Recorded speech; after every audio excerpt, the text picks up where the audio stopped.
어머니는 일평생 우물안 개구리로 사셨잖아요. 사업이 어떻게 돌아가는지 알 리가 없죠. 개구리가 우물에서 나오면 죽는 거 아시죠? 그냥 가만히 계세요. 그게 어머니가 할 수 있는 최선이에요. 제 며느리가 저한테 한 말입니다. 32년 동안 새벽 5시에 일어나 아이들 밥을 지어온 여자한테 4년, 1억 9천만 원. 그 돈이 어디로 갔는지 저는 몰랐습니다. 그런데 며느리 차를 얻어 타고 주유소에 갔던 그날 기름을 넣던 직원이 주유기를 멈추더니 제 귀에 속삭였습니다. 어르신, 저 좀 따라오시겠어요? 그 직원이 손에 쥐어준 봉투 하나. 그 안에서 나온 것을 보는 순간 저는 처음으로 알았습니다. 우물에 독을 푼 사람이 누구인지.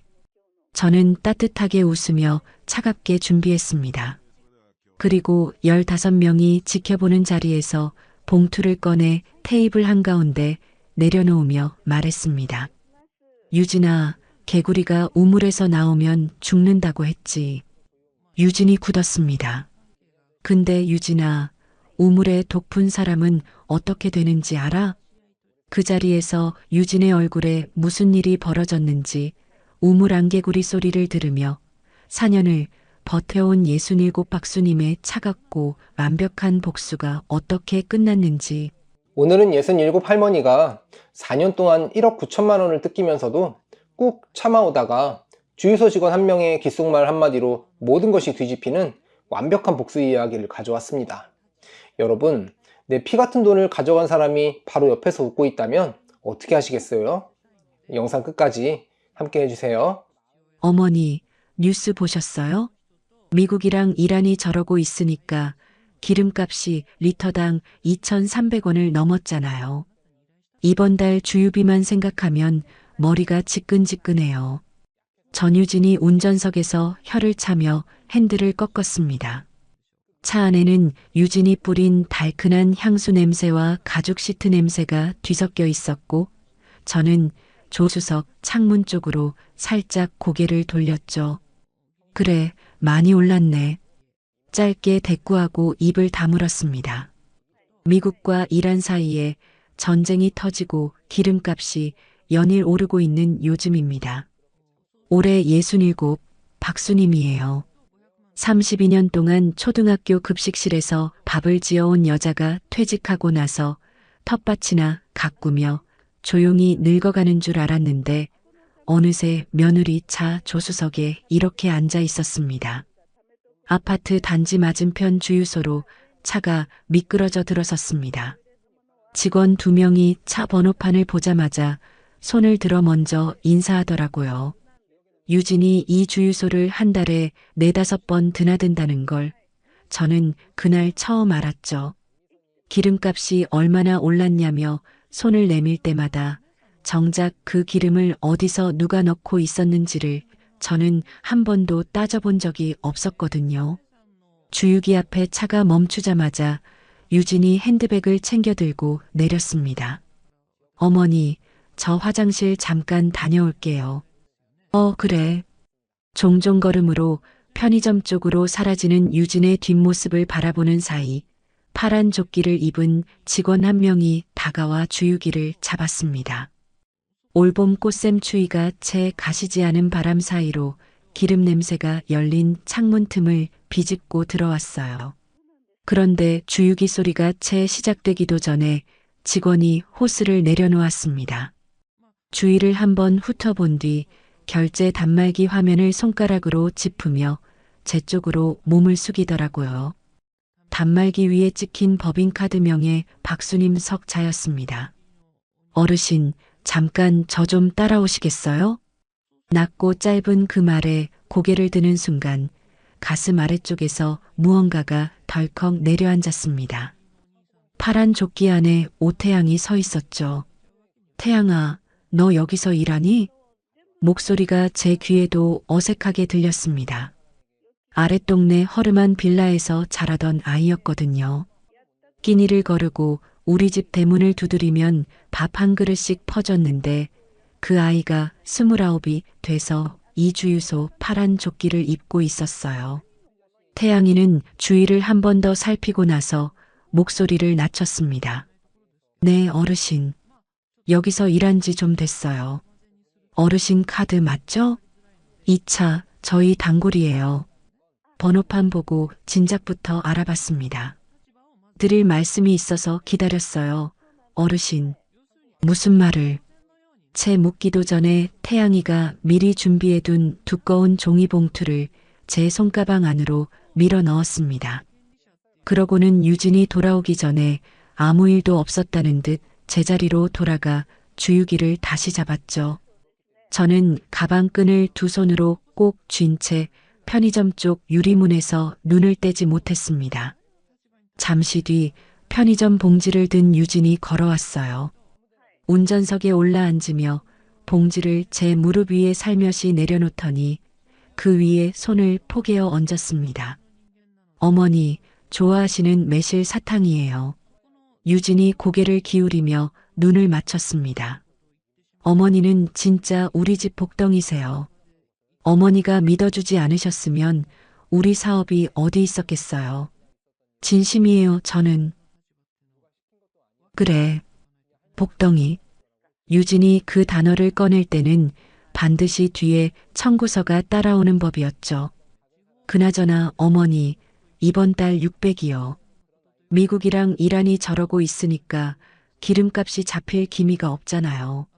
사업이 죽겠어요, 진짜. 유진의 눈길은 말이 채 끝나기도 전에 핸드폰 화면으로 내려가 있었습니다. 알았어. 저는 무릎 위 가방을 꼭 쥔 채 창밖을 바라봤어요. 주유소 가격표에는 리터당 2,340원이라는 숫자가 선명하게 박혀 있었습니다. 집에 혼자 돌아와서야 봉투를 꺼냈습니다. 안에는 지난석 달치 법인카드 영수증 묶음과 태양이가 손으로 쓴 메모 한 장이 들어 있었거든요. 어르신, 이 카드로 결제된 차량이 화물차가 아닙니다. 4년 전이 떠올랐습니다. 민준이 엄마 화물 운송 사업 한번 해보려고 초기 자금이 좀 필요해라고 했을 때 저는 32년 급식실에서 한 푼씩 모아온 퇴직금 8천만 원을 고스란히 내줬습니다. 그래, 해봐. 엄마가 도와줄게. 그 한마디가 얼마나 많은 것을 가져가게 될지 그때는 몰랐죠. 창업 준비 자리에서 유진이 어머니 세금 혜택 받으려면 명의가 하나 더 필요해요. 카드 하나만 만들어주시면 화물차 기름값이랑 사업 운영비로만 쓸게요라고 했을 때도 저는 망설이지 않았습니다. 그래, 그렇게 해. 민준이 옆에서 고개를 끄덕이고 있었으니까요. 법인카드 명세서는 처음부터 유진의 주소로 발송되도록 설정돼 있었습니다. 저는 4년 동안 카드 사용 내역을 단 한 번도 직접 눈으로 본 적이 없었거든요. 실물 영수증 묶음을 손에 쥐어보는 건 오늘이 처음이었습니다. 그 사이 유진이 손을 내민 횟수는 셀 수조차 없었어요. 처음 200만 원 문자가 왔을 때 저는 갑자기 웬일이니라고 물었습니다. 유진은 어머니, 기름값이 올라서요라고 했고 저는 알았어, 보내줄게라고 했죠. 350만 원이 됐을 때도 500만 원이 됐을 때도 그 대화는 늘 똑같았습니다. 미국과 이란 사이가 험악해지면서 기름값 뉴스가 나올 때마다 유진의 청구 금액도 함께 뛰었고 크고 작은 것을 합쳐 4년 동안 제가 유진에게 보낸 돈은 1억 1천만 원이었습니다. 1억 1천만 원. 퇴직금 8천만 원까지 더하면 제 32년이 통째로 사라진 셈이었죠. 영수증 첫 장을 꺼내 펼쳤습니다. 냉장고 윙윙거리는 소리만 낮게 울리는 방 안에서 거기 찍힌 차량 번호 앞에 손가락이 멈췄어요. 한 번 더 들여다봤습니다. 2번, 3번. 화물차 번호판이 아니었습니다. 전유진의 개인 승용차 번호였죠. 유진은 지금쯤 아무것도 모른 채 집으로 돌아가고 있을 것입니다. 오늘 이 봉투 한 장이 제 안에서 무언가를 완전히 바꿔놓았다는 것도 태양이가 기다렸다고 한 그 말이 어디로 이어질지도 유진이 카드를 받아간 것은 창업하고 나서 사흘 뒤였습니다. 처음 석 달은 나무랄 데가 없었죠. 화물차 주유비, 고속도로 통행료, 차량 수리비, 항목마다 정확했고 금액도 예상 범위 아니었습니다. 그래서 저도 믿었고 민준도 잘하고 있다고 했습니다. 그러다 넉 달째 되던 어느 날 핸드폰에 카드 결제 알림이 왔습니다. 백화점이었습니다. 유진아, 이번 달 백화점 결제가 있던데 이거 뭐니? 유진이 전화기 너머에서 잠깐 침묵하더니 대답했습니다. 어머니, 거래처 접대비예요. 요즘 사업이 어떻게 돌아가는지 잘 모르시잖아요. 거래처 관리 안 하면 물량 다 날아가요. 그래도 백화점이면 어머니, 제가 알아서 할게요. 사업은 사업대로 굴러가야 하는 거예요. 전화가 끊기고 나서 저는 한동안 벽을 바라봤습니다. 목구멍 안에서 무언가가 뭉텅이로 올라오다가 다시 내려갔습니다. 결혼 첫 해, 명절 때 제가 부엌에서 혼자 전을 부치는 동안 거실 소파에 누워 핸드폰만 들여다보던 사람이 거래처 관리라니. 그 뒤로도 미용실, 고급 음식점, 옷가게 영수증이 하나둘 섞여 들어왔습니다. 기름값 뉴스가 나올 때마다 유진의 청구 금액도 함께 뛰었고 200만 원이던 것이 350만 원이 됐고 어느새 500만 원이 됐죠. 민준에게 전화를 했습니다. 민준아, 카드 사용 내역 보면 화물차 기름이 아닌 것들이 있는데 이게 맞는 건지 모르겠어. 민준은 짧게 숨을 내뱉고 나서 대꾸했습니다. 엄마, 나도 자세히는 몰라. 유진이 알아서 다 하니까 믿어봐. 사업이 그렇게 단순하지 않거든. 그래도 확인은 해봐야 하지 않겠니?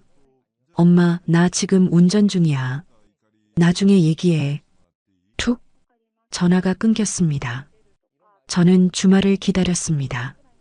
카드 결제 알림 문자들을 종이에 출력해서 거실 식탁에 펼쳐놓고 아들 부부를 불렀습니다. 유진이 현관문을 열고 들어오면서 코를 찡긋했습니다. 달큰하고 강한 향수 냄새가 거실 안으로 확 밀려들었는데 새로 산 것이 분명한 냄새였습니다. 민주는 소파 끝에 걸터 앉아 팔짱을 꼈고 유진은 식탁 맞은편에 서서 종이들을 한번 훑어보더니 자리에 앉지도 않았습니다. 유진아, 여기 미용실이랑 음식점 결제가 있는데 이건 왜 이 카드로 된 거니? 유진이 천천히 고개를 들었습니다.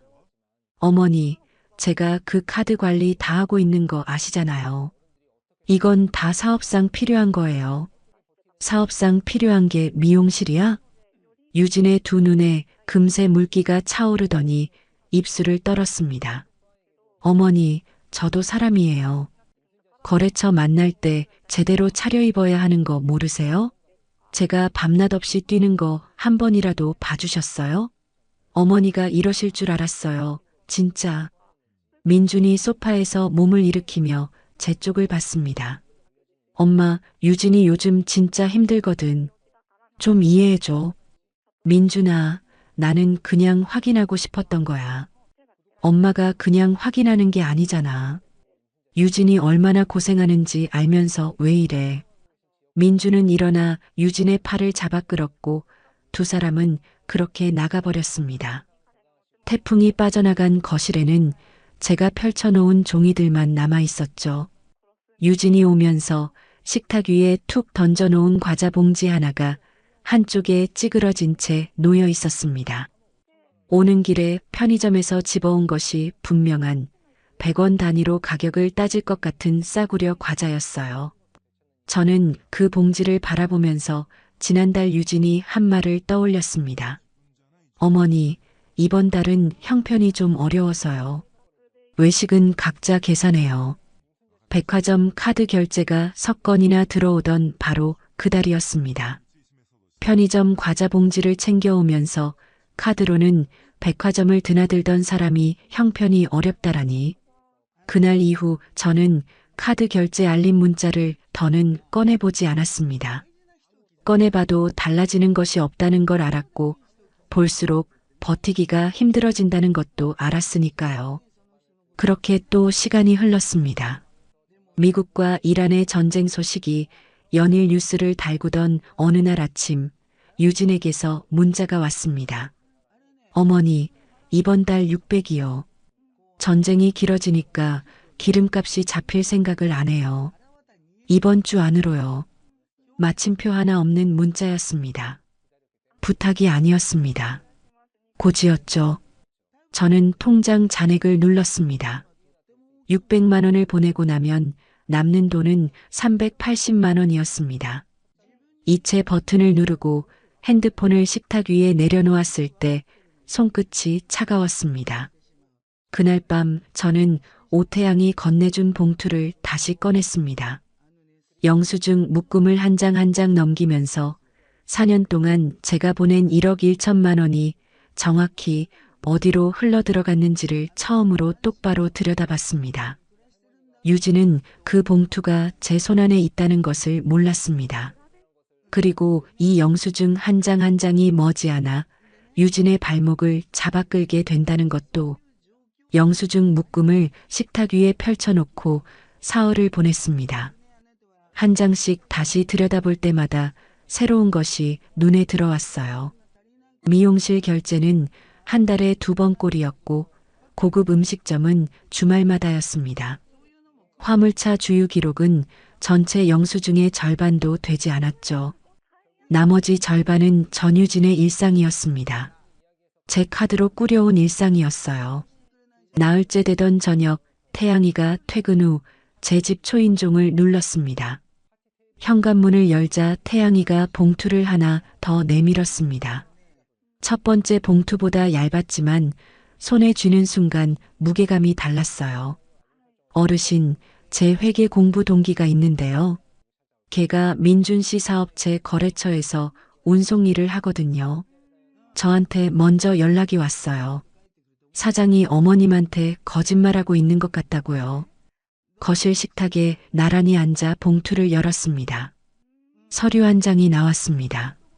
민준의 화물 운송 사업체 지난해 매출 관련 자료였습니다.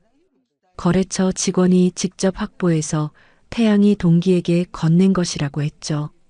연 매출 2억 3천만 원, 영업이익 8,500만 원. 숫자를 2번 읽었습니다. 3번 읽었습니다. 8,500만 원. 유진이 매달 적자라고 말하던 그 기간과 정확히 겹치는 숫자였습니다. 손끝에서 시작된 떨림이 팔꿈치까지 올라왔습니다. 저는 서류를 식탁에 내려놓고 두 손을 무릎 위에 올렸습니다. 태양이가 옆에서 조용히 앉아 있었어요. 잠시 뒤 태양이가 돌아가고 나서 저는 혼자 남았습니다. 부엌에 서서 물을 한 컵 따랐습니다. 냉장고 문에 민준이 어릴 때 붙여놓은 스티커 자국이 아직도 남아 있었어요. 손가락으로 그 자국을 한번 훑었습니다. 여러분, 이 순간 저는 어떤 마음이었을까요? 분하지 않았다고 하면 거짓말이겠죠. 그보다 더 깊은 곳에서 올라오는 것이 있었습니다. 아들이 잘 되길 바라며 8천만 원을 내줬을 때 카드 명세서 한번 제대로 못 보면서 1억이 넘는 돈을 보냈을 때 유진에게 따지다가 오히려 제가 미안해지도록 만들어진 그 모든 날들이 한꺼번에 위로 치밀어 올랐습니다. 저는 유진에게 전화를 했습니다. 마지막으로 한 번만 더 직접 물어보고 싶었습니다. 혹시라도 제가 모르는 사정이 있을지 모른다는 생각이 아직 손가락 끝에 남아 있었거든요. 유진이 받았습니다. 어머니, 왜요? 유진아, 나 좀 물어볼 게 있어. 사업이 요즘 어떠니?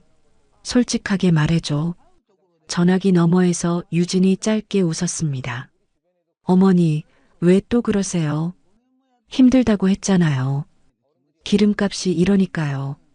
작년에 매출이 얼마나 됐는지 알 수 있을까? 잠깐 침묵이 흘렀습니다. 어머니, 그런 거 왜 물어보세요? 숫자 보셔봤자 모르시잖아요. 사업을 해보셨어요? 목소리가 차갑게 바뀌어 있었습니다. 저는 그냥 확인하고 싶어서 어머니, 솔직히 말씀드려도 돼요? 저는 어머니가 이게 제일 힘들어요. 맨날 못 믿겠다는 거잖아요, 결국. 어머니가 급식실에서 일하셨으면 저희 같은 사업이 어떻게 돌아가는지 알 리가 없으시죠.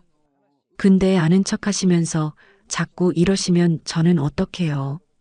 급식실. 그 단어가 귀를 치고 들어왔습니다. 가슴 한가운데 무언가가 단단하게 굳는 느낌이었어요. 어머니, 그냥 저 믿고 계세요. 그게 어머니가 할 수 있는 거예요. 전화가 끊겼습니다. 저는 핸드폰을 식탁 위에 내려놓고 의자에 등을 기댔습니다. 어머니가 할 수 있는 거. 32년 동안 새벽 5시에 일어나 아이들 밥을 지어온 여자한테 급식실 출신이라서 사업을 모른다고 한 사람이 지금 저한테 제 자리를 가르쳐주고 있었습니다. 잠시 뒤 민준에게서 문자가 왔습니다.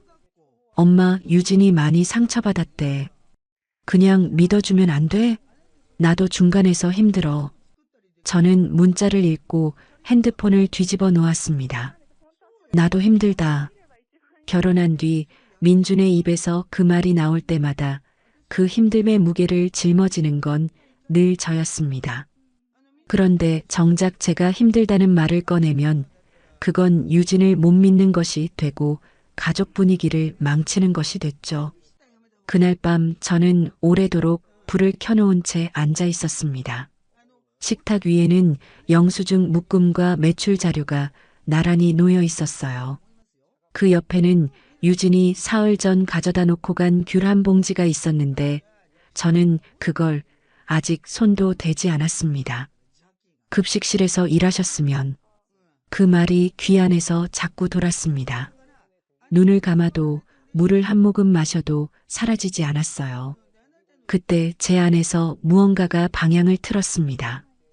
지금까지는 화가 나면 삭혔고 억울하면 혼자 울었고 더는 못 참겠다 싶으면 전화를 걸었다가 오히려 더 작아졌습니다. 그 패턴이 4년 동안 한 번도 달라진 적이 없었죠. 이제 달라져야 해. 사귀는 걸로는 아무것도 안 바뀌어. 저 사람들이 스스로 멈출 일은 없어. 내가 멈추게 해야지. 차갑고 낮은 생각이었습니다. 분노가 아니었어요. 오히려 분노보다 훨씬 단단하고 조용한 것이었죠. 저는 식탁에 앉아 태양이가 건네준 2개의 봉투를 차곡차곡 정리했습니다. 영수증은 날짜 순서대로 다시 묶었고 매출 자료는 그 위에 올려놓았습니다. 귤 봉지를 냉장고에 넣고 불을 껐습니다. 유진은 오늘 전화를 끊으면서 이미 이겼다고 생각했을 것입니다. 급식실 출신 시어머니가 또 한 번 기죽어서 물러났다고 생각했겠죠. 그리고 이 봉투 2개가 제 손안에서 날짜 순서대로 정리되고 있다는 것도. 다음 날 아침 저는 유진에게 먼저 전화를 걸었습니다. 벨이 2번 울리자 유진이 받았습니다. 어머니, 왜요? 목소리에 아직 어젯밤의 냉기가 남아 있었어요. 유진아, 어제 내가 너한테 너무 심하게 굴었나 봐. 미안해. 전화기 너머에서 잠깐 침묵이 흘렀습니다. 어머니가 그런 말씀을 다 하시네요. 사업이 힘든 거 알면서 내가 왜 그랬나 모르겠어. 이번 달 600, 이번 주 안으로 보내줄게. 그리고 앞으로는 내가 더 잘할게. 유진이 전화기 너머에서 짧게 웃었습니다. 어머니, 감사해요. 저도 좀 예민했어요. 전화를 끊고 나서 저는 창밖을 바라봤습니다. 사과를 하면서도 가슴 한 군데가 뜨겁거나 흔들리지 않았습니다. 말은 사과였지만 제 안에서는 전혀 다른 계산이 차갑게 돌아가고 있었거든요. 경계를 풀어야 해. 완전히. 그 주 안으로 600만 원을 보냈고 사흘 뒤에는 반찬을 만들어 아들 집을 찾아갔습니다. 유진이 현관문을 열며 눈이 커졌습니다. 어머니, 오셨어요? 지나다가 깍두기 좀 담갔는데 민준이 좋아하잖아. 부엌에 반찬통을 내려놓으며 유진의 집을 둘러봤습니다. 깔끔하게 정돈된 거실, 새로 들여놓은 것이 분명한 소파, 벽에 걸린 대형 텔레비전, 제 카드로 꾸려진 집이었습니다. 저는 아무 말도 하지 않고 따뜻하게 웃었습니다. 이틀 뒤가 유진의 생일이었습니다. 저는 백화점에 가서 상품권을 샀습니다. 유진이 좋아하는 브랜드 매장이 들어있는 곳으로 골랐죠. 유진의 집 초인종을 누르고 봉투를 내밀자 유진이 입을 벌렸습니다. 어머니, 이게 뭐예요? 생일 아니니. 그동안 챙겨주지 못해서. 유진이 봉투 안을 확인하더니 두 눈이 반달이 됐습니다. 어머니, 감사해요. 진짜로요. 유진이 제 팔을 잡아 끌며 소파에 나란히 앉혔습니다. 어머니, 저는 어머니가 저를 좀 더 믿어주시면 좋겠어요. 저도 어머니한테 잘하고 싶거든요.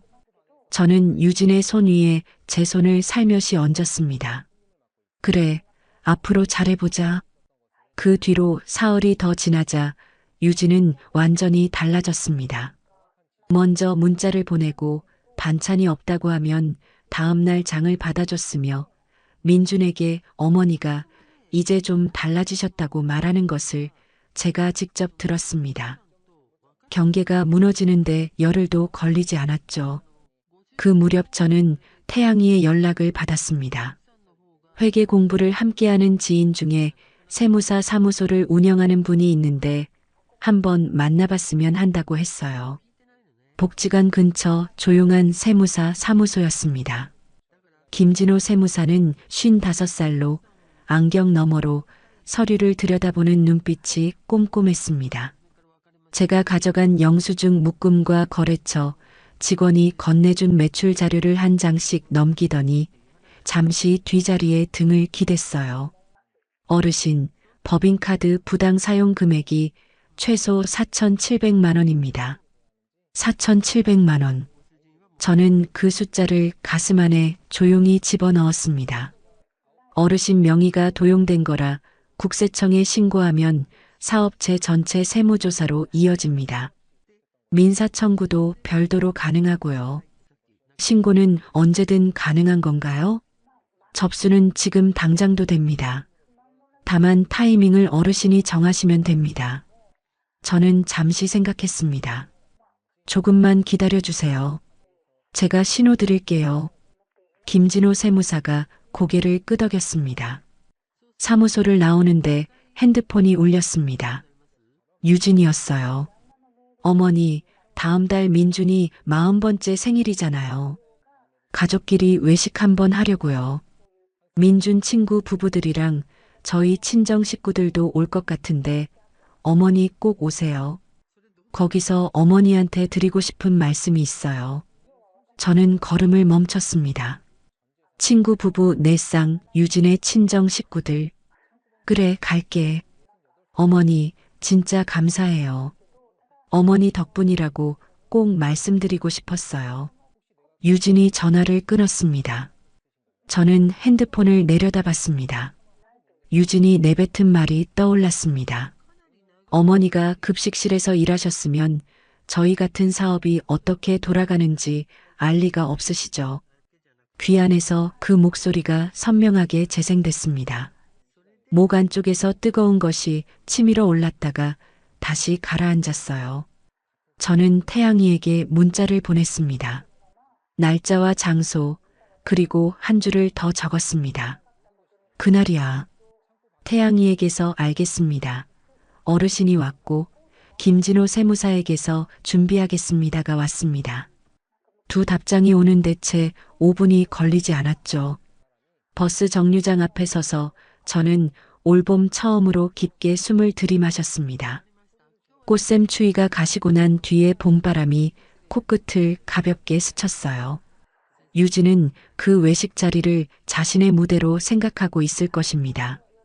저를 앞에 앉혀두고 모인 사람들 앞에서 효부를 연기할 자리로 생각하겠죠. 그리고 그 자리에 김진호 세무사와 오태양이 함께 들어온다는 것도 외식까지 열흘이 남았습니다.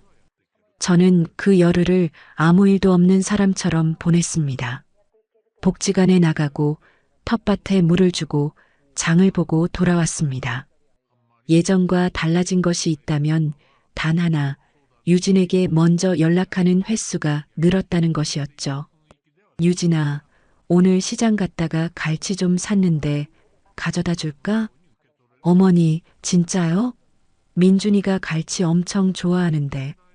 그래, 저녁 때 들를게. 유진의 목소리는 날이 갈수록 가벼워졌습니다. 경계라는 것이 흔적도 없이 사라진 목소리였어요. 아들 집에 갈치를 들고 갔을 때 유진이 현관에서 팔을 벌려 저를 안았습니다. 향수 냄새가 코끝에 확 달라붙었습니다. 어머니, 요즘 왜 이렇게 예쁘세요? 진짜로. 유진이 저를 부엌 식탁에 앉히고 음료를 내왔습니다. 그러더니 맞은편에 앉아 두 팔꿈치를 식탁에 올리고 저를 바라봤어요.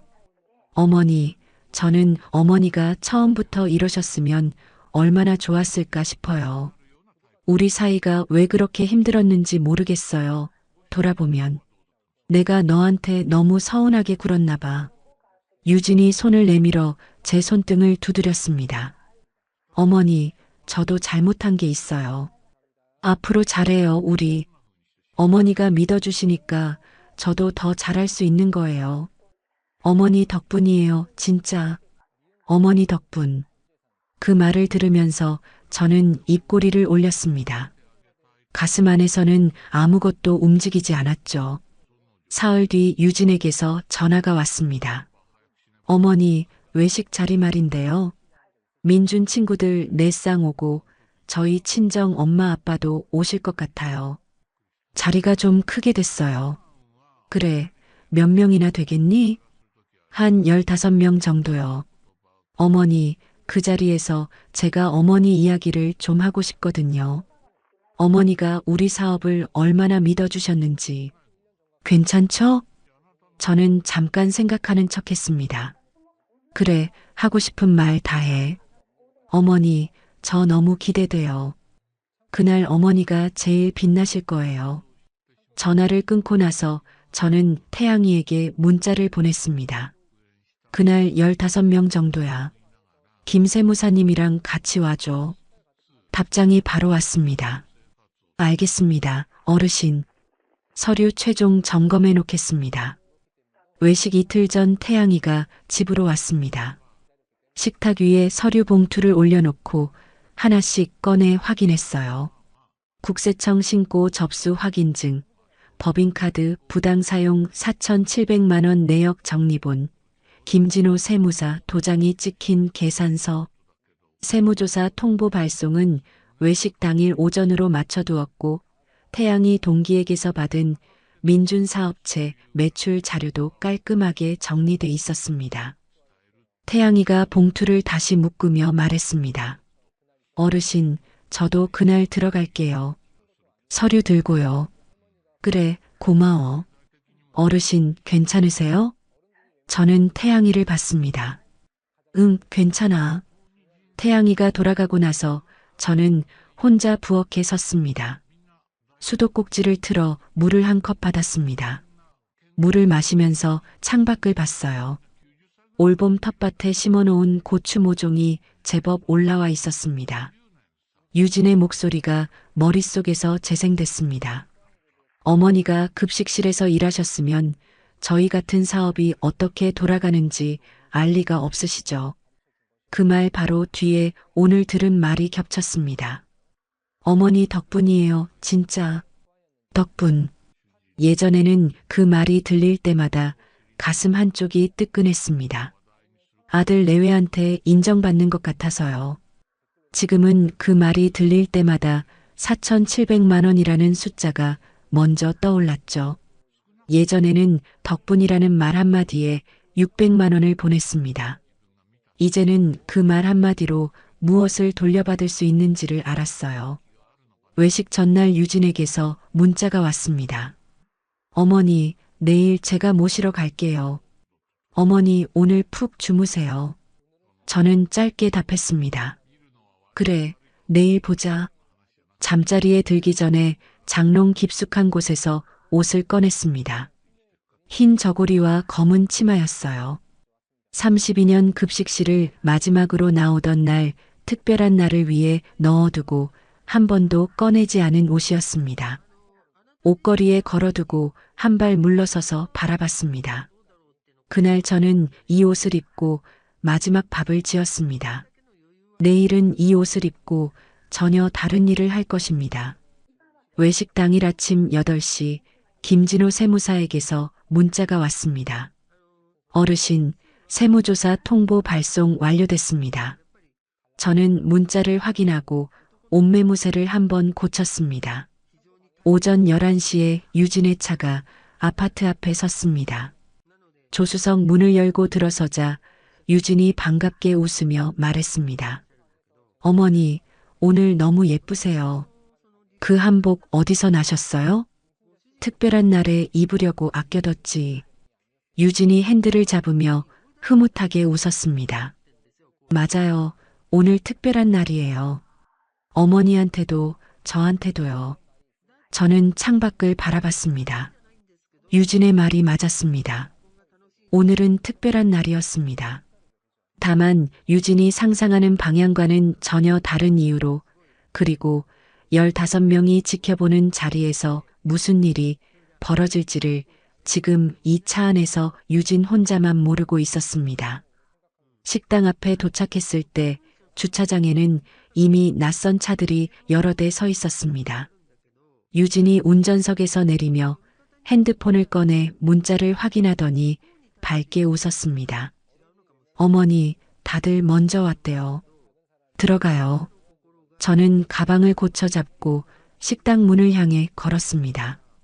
유리문 너머로 보이는 자리에는 민준의 친구 부부 4쌍이 이미 자리를 잡고 앉아 있었고, 안쪽 상석에는 유진의 친정 부모가 나란히 앉아 있었습니다. 민준은 입구 쪽에 서서 오는 사람마다 악수를 건네고 있었어요. 문을 열고 들어서자 민준이 저를 보고 다가왔습니다. 엄마 왔어. 그래. 유진이 제 팔을 잡아 끌며 상석 가까운 자리를 안내했습니다. 어머니, 여기 앉으세요. 제가 제일 좋은 자리 맡아뒀어요. 좌중이 저를 향해 시선을 모았습니다. 유진의 친정 어머니가 어머니 오셨어요 라고 반겼고, 민준 친구들이 고개를 꾸벅였습니다. 저는 자리에 앉으며 조용히 웃었습니다. 오늘 잘 됐어. 사람이 많을수록 좋지. 음식이 나오고 자리가 무르익는 동안 유진은 테이블 전체를 이끌었습니다. 이쪽 이야기를 받아치고 저쪽 웃음을 끌어내고 민준의 생일을 축하하는 건배를 제안하면서 자중의 시선이 자연스럽게 유진을 향하도록 만들었어요. 오늘을 위해 준비한 사람의 움직임이었습니다. 민준이 제 옆에 앉아 음식을 권했습니다. 엄마, 이거 먹어봐. 여기 갈비찜 맛있대. 그래, 고마워. 엄마, 유진이 오늘 어머니한테 드리고 싶은 말이 있다고 하더라. 뭔지는 나도 몰라. 저는 민준을 봤습니다. 그래, 들어봐야지. 민준이 제 어깨를 가볍게 두드리고 돌아앉았습니다. 음식이 2번째 코스로 넘어갈 무렵 유진이 자리에서 일어섰습니다. 잠깐 여러분, 제가 한 말씀 드려도 될까요? 좌중이 조용해졌습니다. 유진은 테이블 위에 2 손을 얹고 저를 바라봤습니다. 눈빛이 반짝였고 목소리에는 준비된 감정이 실려 있었어요. 오늘 민준이 40번째 생일이기도 하지만 저는 사실 어머니한테 드리고 싶은 말이 있어서 이 자리를 만들었어요. 4년 동안 저희 사업을 믿어주시고 지원해주신 어머니가 안 계셨으면 오늘 우리 여기 없어요. 어머니 덕분이에요, 진짜로. 유진의 친정 어머니가 아이고 그렇구나라고 했고 민준 친구 하나가 박수를 치기 시작했습니다. 저는 자리에서 천천히 일어났습니다. 유진이 눈을 반달로 만들며 2 손을 내밀었습니다. 어머니, 한 말씀 하세요. 저는 유진의 손을 잡지 않았습니다. 대신 가방에 손을 넣었습니다. 유진아, 덕분이라고 해줘서 고마워. 나도 오늘 하고 싶은 말이 있어서 왔거든. 봉투를 꺼내 테이블 한가운데 내려놓았습니다. 유진의 미소가 0.5초 멈췄습니다. 어머니, 그게 뭐예요? 4년 동안 내 법인카드로 어디서 기름을 넣었는지 여기 계신 분들이랑 같이 한번 보고 싶어서. 유진의 친정어머니가 봉투 쪽으로 시선을 내렸고 민준의 친구 부부들이 서로 눈을 마주쳤습니다. 유진이 웃음을 유지하면서 손을 내밀었습니다. 어머니, 이런 거 왜 여기서 꺼내세요? 나중에 저한테 주시면 제가 확인할게요. 저는 봉투에서 영수증 묶음을 꺼내 테이블에 펼쳤습니다. 유진이 확인하는 거 4년째 기다렸는데 오늘은 내가 직접 보여주고 싶어. 유진이 봉투 쪽으로 눈을 내리깔다가 다시 제 얼굴로 시선을 올렸습니다. 어머니, 이거 사업 운영 관련 내용이라 저한테. 유진아. 저는 영수증 한 장을 들어 테이블 위에 놓았습니다. 여기 찍힌 차량 번호가 화물차 번호판이 아닌데 이게 어떤 차니? 식탁 위가 조용해졌습니다. 유진의 친정어머니가 영수증을 집어들었다가 내려놓았습니다. 유진이 목소리를 낮췄습니다. 어머니, 이건 사업상 필요한 거예요. 지금 여기서 이러시면 안 돼요. 저는 다음 장을 펼쳤습니다. 그 다음 장도요. 한 장이 아니야, 유진아. 4년 치거든. 유진의 입술이 한번 움직였다가 멈췄습니다. 좌중의 시선이 영수증 묶음 위에 머물렀고 민준이 자리에서 몸을 앞으로 기울이더니 눈썹을 좁혔습니다. 엄마, 이게 무슨... 그때 식당 문이 열렸습니다. 오태양이 들어섰습니다. 그 옆에 서류 가방을 든 김진호 세무사가 함께였습니다. 유진이 입구 쪽을 봤습니다. 처음 보는 두 사람이 이 자리로 걸어오고 있었고 그 손에 든 서류 가방이 무엇을 담고 있는지 유진은 아직 알지 못했습니다. 어머니, 저분들은 누구세요? 저는 자리에 앉으며 대답했습니다. 오늘 어머니 덕분이라고 해줬잖아. 그 덕분이 정확히 얼마인지 같이 계산해 주실 분들이야. 유진의 얼굴에서 혈색이 빠지기 시작했습니다. 그래도 유진은 아직 이 자리를 수습할 수 있다고 생각하고 있을 것입니다. 태양이가 들고 온 서류 가방 안에 무엇이 들었는지, 그리고 오늘 아침 이미 세무조사 통보가 발송됐다는 것을 유진은 아직 몰랐으니까요. 김진호 세무사가 서류 가방을 식탁 옆 빈 의자 위에 올려놓았습니다. 오태양은 테이블 한쪽에 조용히 섰습니다. 유진이 두 사람을 번갈아 보다가 저를 향해 입을 열었습니다. 어머니, 저분들 누구세요? 왜 갑자기 여기 오시는 거예요? 목소리에 웃음기가 완전히 사라져 있었습니다. 유진아, 아까 어머니 덕분이라고 했잖아. 저는 자리에 앉은 채 유진을 올려다봤습니다. 그 덕분이 정확히 얼마인지 오늘 다 같이 확인해 보려고. 김진호 세무사가 가방에서 서류 묶음을 꺼내 테이블 위에 펼쳤습니다. 영수증 묶음 옆으로 정리된 계산서와 내역서가 나란히 놓였습니다. 좌중이 조용해졌습니다. 민준의 친구 부부들이 서로 눈을 마주쳤고 유진의 친정어머니가 안경을 고쳤으며 서류 쪽으로 몸을 기울였습니다. 김진호 세무사가 차분하게 입을 열었습니다. 박수님 어르신 명의로 발급된 법인카드의 4년치 사용 내역입니다. 카드 발급 당시 위임 동의서에 명시된 용도는 화물차 주유 및 사업 운영비 전용이었습니다. 그런데 실제 결제 내역을 보시면 화물차 번호판으로 된 주유권은 전체의 38%에 불과합니다. 유진의 친정어머니가 영수증 한 장을 집어들었습니다. 나머지 62%는 전유진 씨 개인 승용차 주유, 백화점, 미용실, 고급 음식점 결제입니다. 금액으로 환산하면 4,700만 원입니다. 4,700만 원.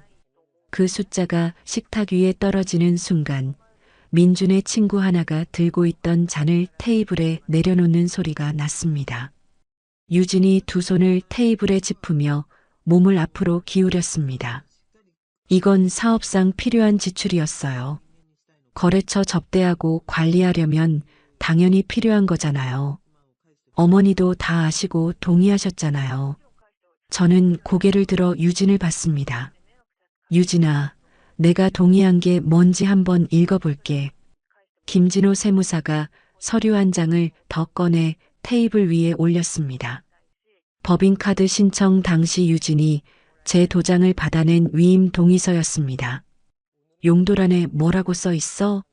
화물차 주유 및 사업 운영비 전용이라고 돼 있어. 미용실이 화물차 주유야? 백화점이 사업 운영비야? 유진의 눈이 동의서 위를 훑었습니다.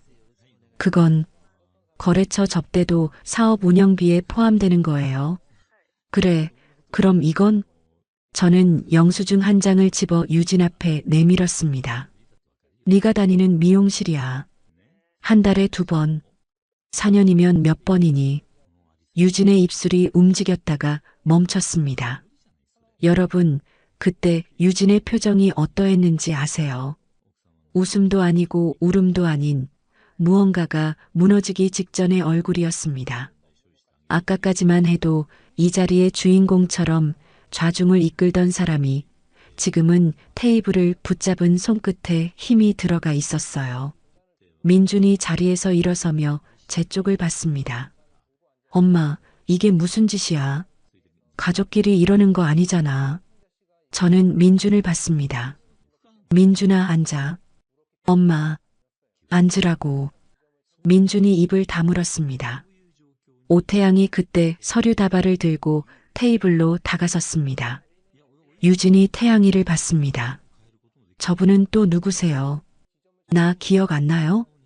오태양이 유진 앞에 서류를 내려놓았습니다. 주유소 직원이에요.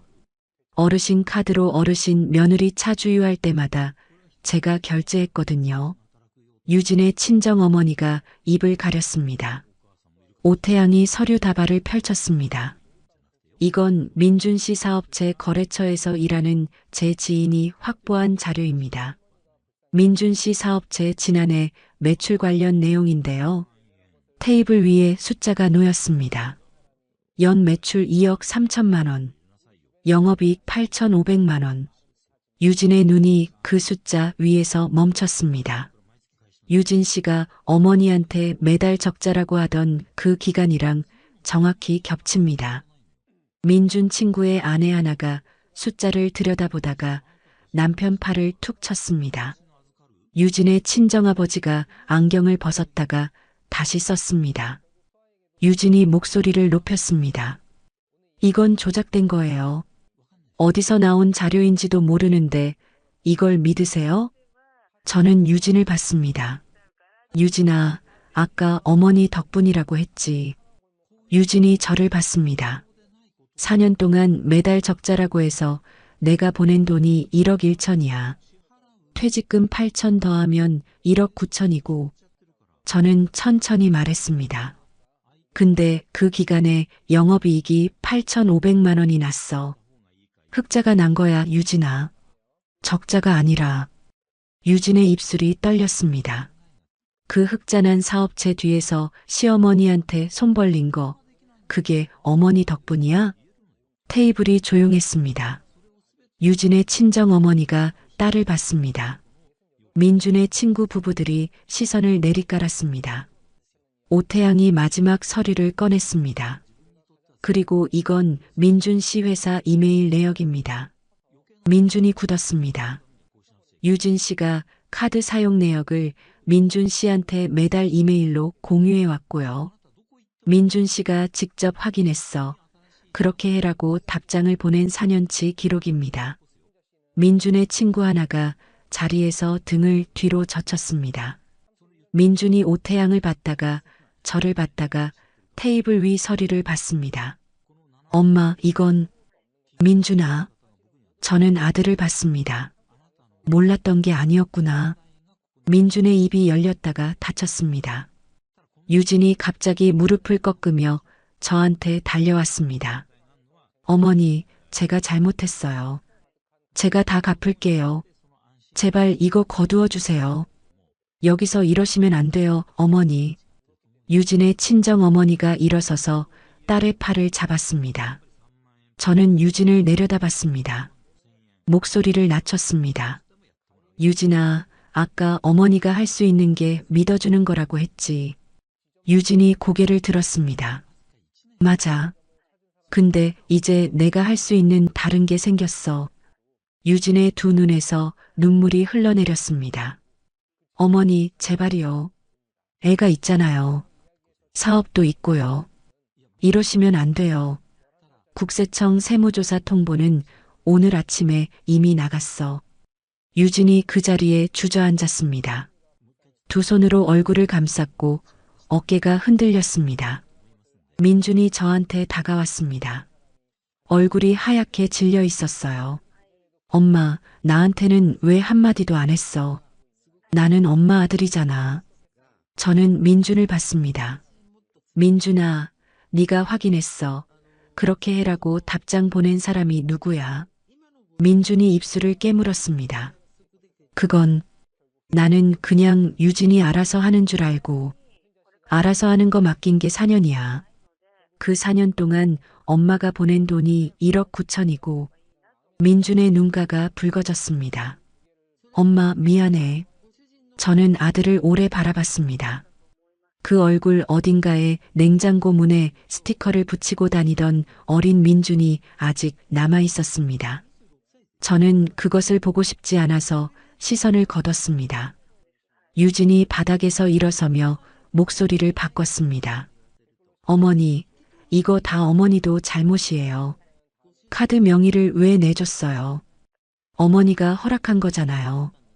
법적으로 따져보면 어머니도 책임이 있어요. 김진호 세무사가 서류를 정리하며 말했습니다.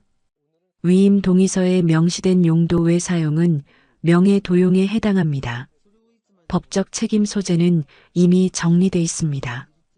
유진이 친정어머니 쪽을 봤습니다. 엄마, 뭐라고 해봐. 유진의 친정어머니가 딸의 팔을 잡았습니다.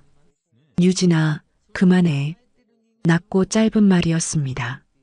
유진이 입술을 떨며 다시 저를 봤습니다. 어머니, 이러시면 우리 가족이 끝나는 거예요. 그래도 괜찮아요? 저는 유진을 봤습니다. 유진아, 가족이라는 게 뭔지 나한테 묻는 거야? 유진이 멈췄습니다. 4년 동안 매달 적자라고 손 내밀던 사람이 흑자 8,500만 원 난 사업체 뒤에 서서 지금 나한테 가족을 묻는 거야? 유진의 눈에서 눈물이 다시 흘렀습니다. 이번에는 손으로 닦지 않았습니다. 민준의 친구 부부들이 하나둘 자리에서 일어섰습니다. 인사도 없이 나가는 사람도 있었고 민준의 어깨를 한번 두드리고 나가는 사람도 있었습니다. 유진의 친정아버지는 처음부터 끝까지 한마디도 하지 않은 채 자리에서 일어나 코트를 챙겼습니다. 민준이 제 앞에 서서 말했습니다. 엄마, 나 어떡해? 저는 가방을 들었습니다. 민준아, 그건 네가 생각해야 할 문제야. 식당을 나왔습니다. 올봄 저녁 바람이 얼굴을 스쳤습니다. 등 뒤로 유진의 울음소리와 민준의 목소리가 섞여 들려왔지만 발걸음은 멈추지 않았습니다. 오태양이 옆에서 걸었습니다. 어르신, 괜찮으세요? 응, 괜찮아. 괜찮았습니다. 흔들리지 않았고 무너지지 않았고 단 한 번도 목소리를 높이지 않았습니다. 32년 동안 새벽 5시에 일어나 아이들 밥을 지어온 여자가 오늘 처음으로 자기 밥값을 받아냈습니다. 각서에 서명한 날로부터 6달이 지났습니다. 그날 식당에서 돌아온 민주는 사흘 뒤 혼자 찾아왔습니다. 유진은 없었어요. 현관 앞에 서서 한참 동안 말을 못하다가 결국 무릎을 꿇었습니다. 저는 민준을 방으로 들이지 않았습니다. 대신 현관 앞에 서류 한 장을 내밀었습니다. 법인카드 부당 사용분 4,700만 원과 사기적 지원금 요구분 5천만 원을 합한 9,700만 원 분할 상환각서였습니다. 민준이 서류를 들여다보다가 고개를 들었습니다. 엄마, 이거 다 갚을게. 근데 시간이 좀 걸려. 그래, 알아. 엄마, 나 정말 미안해. 저는 민준을 봤습니다. 그 얼굴이 많이 상해 있었습니다. 볼이 꺼지고 눈 아래가 거뭇했어요.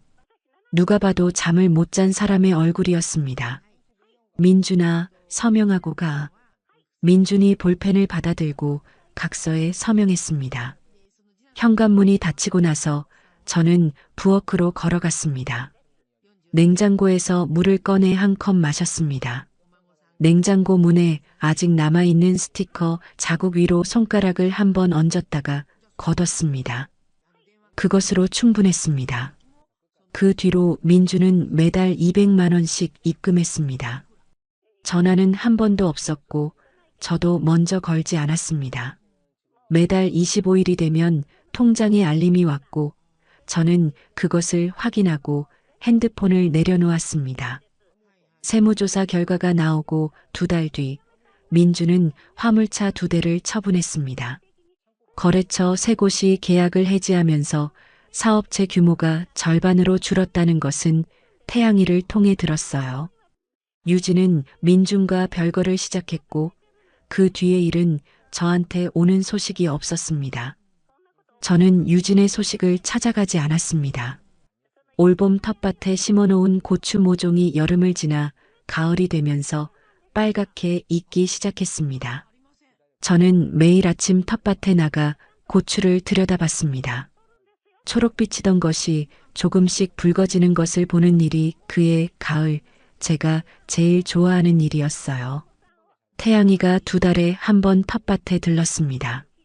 잡초를 뽑고 물을 주고 가끔은 제가 끓여주는 된장찌개를 먹고 갔습니다. 말이 많지 않은 아이였는데 그 조용함이 편했습니다. 고추가 첫 수확을 하던 날 저는 태양이에게 전화를 했습니다. 태양아, 고추 다 익었다. 와서 가져가. 어르신, 제가 가져가도 돼요? 내 덕분에 심은 거잖아. 태양이가 저녁에 왔습니다. 고추를 한 바구니 따서 건네주면서 통장 얘기를 꺼냈습니다. 태양아, 내 고시원 보증금. 태양이가 손을 저었습니다. 어르신, 그러시면 안 됩니다. 어릴 때 밥값이야. 태양이가 잠깐 저를 봤습니다. 반박할 말을 찾는 것 같았는데 결국 고개를 숙였습니다. 감사합니다, 어르신. 태양이가 돌아가고 나서 저는 따놓은 고추를 다듬었습니다. 꼭지를 하나씩 떼어내면서 올해 봄부터 지금까지를 되짚었습니다.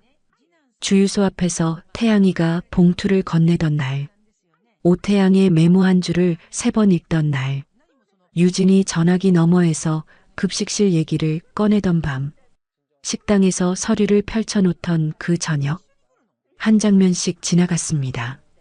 분하거나 억울하거나 서럽지 않았습니다. 그냥 지나간 일이었습니다. 속초 여행은 그 다음 주에 다녀왔습니다. 복지관 친구 명순이와 둘이서 버스를 타고 갔어요. 바다 앞에 서서 명순이가 물었습니다. 순이마, 너 요즘 얼굴이 왜 이래? 왜? 좋아 보여서. 저는 바다를 보면서 웃었습니다. 강릉 앞바다에서 해장국을 먹고 오징어를 사서 버스를 탔습니다. 돌아오는 버스 안에서 명순이는 금방 잠이 들었고 저는 창밖을 바라봤습니다.